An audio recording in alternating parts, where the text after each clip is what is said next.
Chapter 19, The Inventing Room, Everlasting Gobstoppers, and Hair Toffee. When Mr. Wonka shouted, "Stop the boat!" the Oompa Loompas slammed their oars into the river and backed water furiously. The boat stopped. The Oompa Loompas guided the boat alongside the red door. On the door it said, "Inventing Room, Private, Keep Out."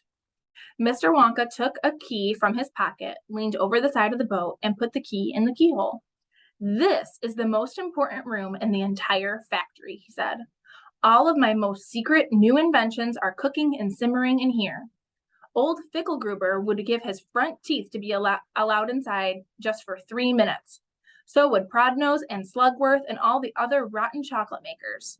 But now, listen to me. I want no messing about when you go in. No touching, no meddling, and no tasting. Is that agreed? "Yes, yes," the children cried. "We won't touch a thing."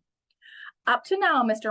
Wonka said, "nobody else, not even an Oompa Loompa, has ever been allowed in here." He opened the door and stepped out of the boat into the room. The 4 children and their parents all scrambled after him. "Don't touch," shouted Mr. Wonka, "and don't knock anything over." Charlie Bucket stared around the gigantic room in which he now found himself. The place was like a witch's kitchen. All about him, black metal pots were boiling and bubbling on huge stoves, and kettles were hissing and pans were sizzling, and strange iron machines were clanking and spluttering, and there were pipes running all over the ceilings and walls, and the whole place was filled with smoke and steam and delicious rich smells. Mr. Wonka himself had suddenly become even more excited than usual, and anyone could see that this was the room he loved best of all. He was hopping about among the saucepans and the machines like a child among his Christmas presents, not knowing which thing to look at first. He lifted the lid from a huge pot and took a sniff. Then he rushed over and dipped a finger into the barrel of the sticky yellow stuff and had a taste. Then he skipped across to one of the machines and turned half a dozen knobs this way and that. Then he peered anxiously through the glass door of a gigantic oven, rubbing his hands and cackling with delight at what he saw inside. Then he ran over to another machine, a small, shiny affair that kept going foot, foot, foot, foot, foot, foot, and every time it went foot, a large green marble dropped out of it into a basket on the floor. At least it looked like a marble. "Everlasting Gobstoppers," cried Mr. Wonka proudly. "They're completely new. I am inventing them for children who are given very little pocket money. You can put an everlasting gobstopper in your mouth, and you can suck it and suck it and suck it and suck it and suck it, and it will never get any smaller." "It's like gum," cried Violet Beauregard. "It's not like gum," Mr. Wonka said. "Gum is for chewing, and if you tried chewing one of these gobstoppers here, you'd break your teeth off.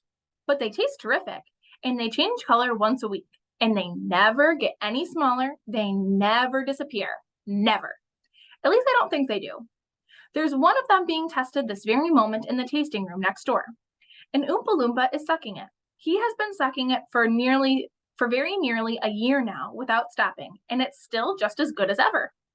Now, over here," Mr. Wonka went on, skipping excitedly across the room to the opposite wall. "Over here I am inventing a completely new line of toffees."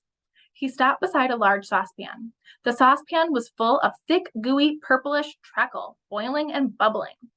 By standing on his toes, little Charlie could see inside it. "That's hair toffee," cried Mr. Wonka. "You eat just one tiny bit of that, and in exactly half an hour, a brand new, luscious, thick, silky, beautiful crop of hair will start growing out all over the top of your head. And a mustache. And a beard."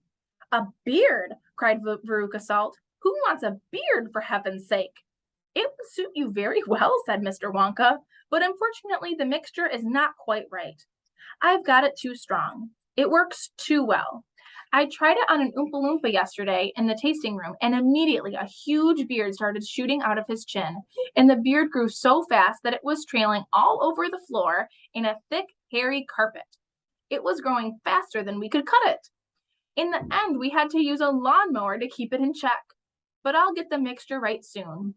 And when I do, then there'll be no excuse anymore for little boys and girls going about with bald heads." "But Mr. Wonka," said Mike TV, "little boys and girls never do go about with—" "Don't argue, my dear child. Please, don't argue," cried Mr. Wonka. "It's such a waste of precious time. Now over here, if you will all step this way, I will show you something that I am terrifically proud of. Oh, do be careful. Don't knock anything over. Stand back.